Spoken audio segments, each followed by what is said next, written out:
Le Dhammapada, la sagesse du Bouddha. Chapitre 20, versets sur le sentier. De tous les sentiers, celui de 8 étapes est le meilleur.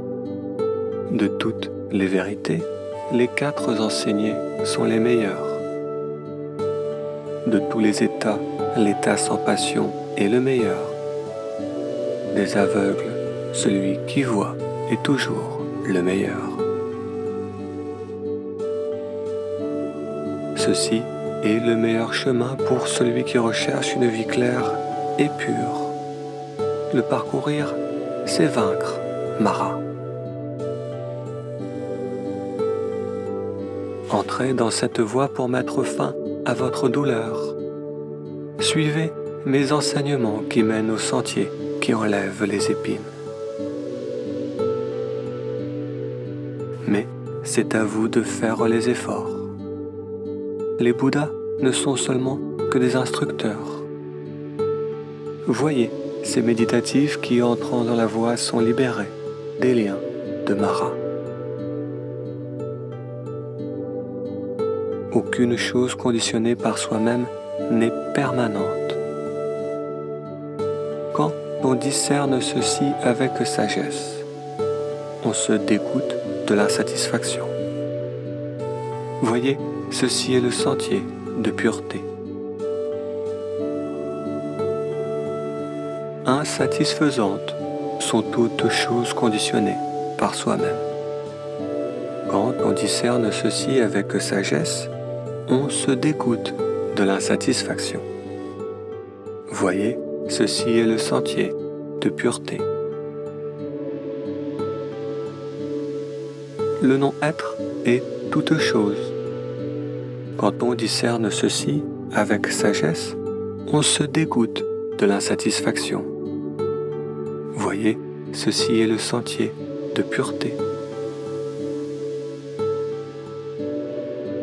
Le nonchalant qui ne se bat pas quand il doit se battre, qui bien qu'il soit jeune et fort, est insensible et faible d'aspiration.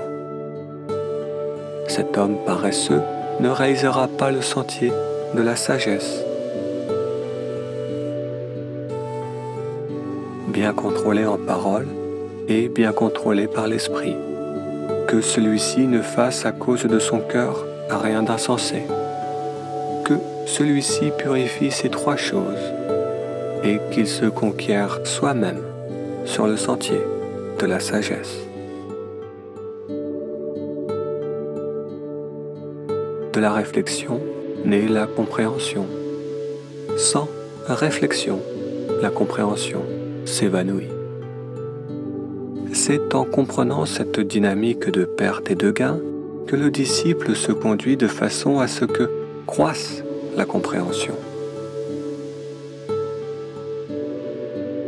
Couper la forêt des passions, mais non les arbres réels. De la forêt des passions naît la peur. Coupez-vous un chemin dans ce taillis. Soyez nettoyés de vos passions, ô bhikkhu. Car aussi longtemps que le taillis des passions d'un homme envers les femmes n'est pas coupé, tant qu'il reste un brin, son esprit est lié, comme le veau qui tette sa mère est lié. Coupez vos affections comme on coupe les lilas à la main en automne. Cultivez ce sentier de paix qui mène au nirvana et qui vous a été exposé par le bien-aller. Je veux demeurer ici à la saison des pluies, en automne au loin et là-bas en été. Ainsi le fou rêve, l'insensé ne réalise pas son danger. L'homme possédé par le désir, dont l'esprit est fixé sur les enfants et les richesses. La mort le saisit comme un grand flot, emporte le village endormi. Là-bas, aucun fils comme protecteur, ni père ni frère, aucun cousin pour vous protéger.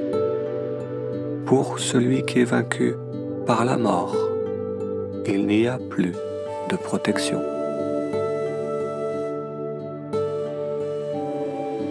Comprenant ce fait, l'homme sage se contrôle en moralité et s'engage rapidement sur la voie qui mène au nirvana.